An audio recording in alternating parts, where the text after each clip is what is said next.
Polda Aceh menggelar konferensi pers akhir tahun 2019 di Mapolda Aceh.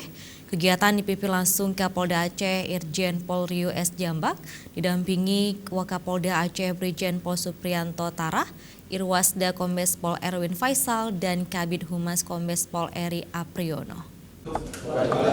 Sepanjang tahun 2019, Ditreskrimum Polda Aceh mengamankan sebanyak 6.027 kasus tindak pidana dengan jumlah penyelesaian 3.200 kasus, sidik 1.130 kasus, dan lidik 1.697 kasus. Sementara untuk kasus konvensional curanmor 633 kasus, pencurian biasa 975 kasus, pencurian pemberatan 401 kasus, pencurian dengan kekerasan sebanyak 129 kasus, dan pencurian biasa 975 kasus.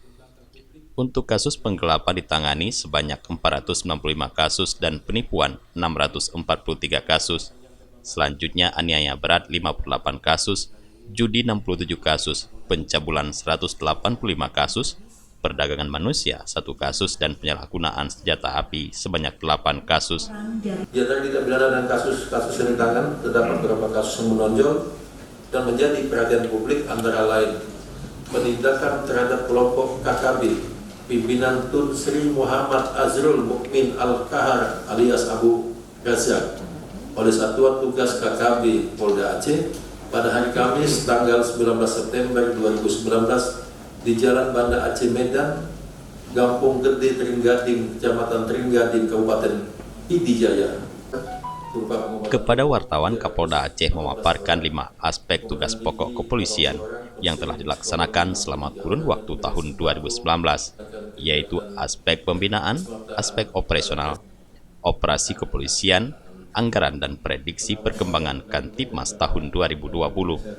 Kami berharap tahun 2020 untuk Aceh secara umum bisa terkendali keamanannya, kemudian juga kita jauhi dari hal-hal konflik untuk di wilayah Aceh.